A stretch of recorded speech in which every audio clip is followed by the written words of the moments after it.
When I say the word nonprofit, what pops into your head? For most of us, it's probably a small local charity, right?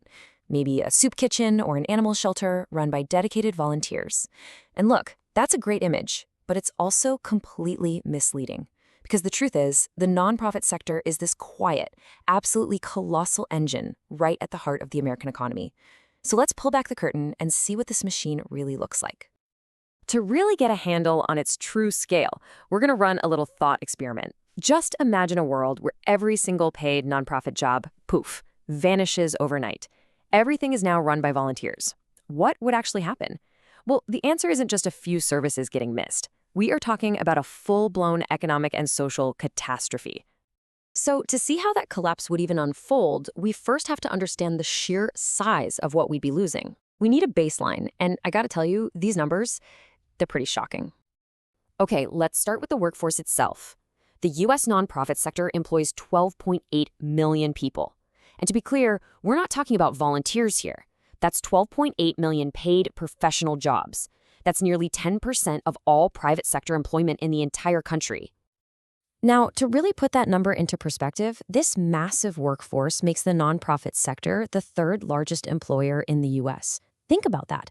And it's bigger than the entire U.S. manufacturing industry. So yeah, we're not talking about some niche corner of the economy. This is a pillar of the American labor market. And this huge workforce isn't just, keeping busy.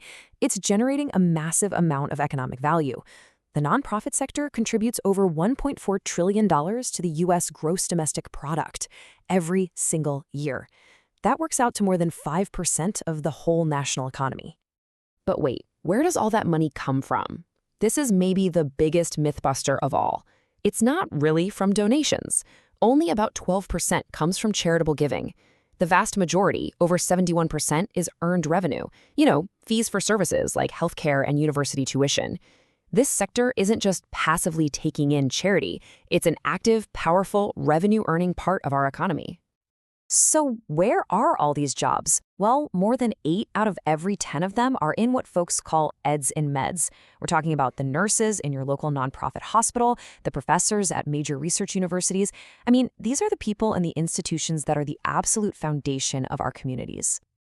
So with that incredible scale in mind, let's circle back to our thought experiment. What happens when that first domino falls and all 12.8 million of these jobs just vanish?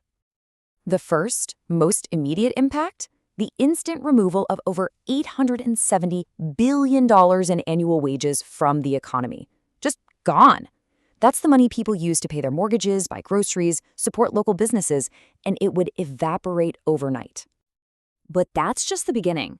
A shock to the system this big doesn't just stay in one place. It triggers a devastating chain reaction that would ripple through every single corner of the U.S. economy. This chain reaction is driven by a principle called the multiplier effect. Now, it sounds complicated, but it's a pretty simple idea. The initial damage gets amplified as the consequences spread out. One lost job ends up leading to a bunch of other lost jobs. So here's how those dominoes fall. First, you get the direct shock. Boom, 12.8 million nonprofit jobs are gone. Then comes the indirect shock. All the for-profit businesses that supply those nonprofits, we're talking IT firms, office suppliers, you name it, they start to fail, leading to even more layoffs. And finally, you get the induced shock. All these newly unemployed people stop spending money, which causes a total collapse in industries like retail and restaurants, leading to millions more layoffs. It's a vicious cycle. So, what's the final body count? When you factor in this whole cascade, the total employment shock isn't 12.8 million jobs. It's an almost unbelievable 22 million jobs. That's nearly 1 out of every 7 private sector jobs in the entire country. Gone.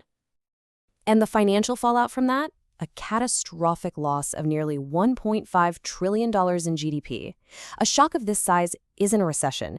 It's a severe, painful, and long-lasting economic depression. Here it is, the final damage report. You see the direct job losses, which are bad enough, then the total amplified job losses, and that devastating hit to GDP. But look at that last number. Even if you account for the value of all the current volunteering in the U.S., you're still left with an economic black hole of over $700 billion every single year. Volunteers are amazing, but they simply cannot fill this void. The numbers are just staggering. But they lead us to an even more important question. Why? Why is this sector so essential that getting rid of it causes a total systemic collapse? Well, the answer is that the nonprofit sector isn't some alternative to our market economy. It's a necessary partner to it. The first reason is something economists call market failure. Look, for-profit markets are great at a lot of things, but they break down when it comes to services for people who can't pay, or in areas like complex medical care where, it's hard for us as consumers to judge quality. Nonprofits step into that gap as trustworthy providers, mainly because their legal structure removes the incentive to cut corners for profit. At the same time, you've got government failure. Government programs, because they're designed to serve the majority, can be way too rigid to meet the really specific needs of diverse or smaller communities. And again, nonprofits fill this gap with flexible community-based solutions that a one-size-fits-all government program just can't deliver. So, at the end of the day, the nonprofit sector is the structural solution to these unavoidable gaps in our system. It provides trust, it serves all kinds of different needs, and it builds our social safety net. And maybe most importantly, it acts as a shock absorber, expanding to help people during recessions right when the for-profit world is pulling back. It actually makes the whole system more stable. So let's bring this all together for the final verdict. We started out by asking a simple question. What would happen if the entire paid nonprofit workforce just vanished? Well, now we have a very clear data-driven answer. The 12.8 million paid employees in the nonprofit world are not some incidental overhead cost. They are, and this is really the key takeaway, the human capital that powers a vital economic engine. They're the professionals who make our hospitals, our universities, and our social safety nets actually work. So is the nonprofit workforce a challenge to our economy? The evidence is overwhelming. It's the exact opposite. This quiet workforce is a fundamental, non-negotiable investment in America's prosperity and stability. And you know what? Understanding that, well, it changes everything.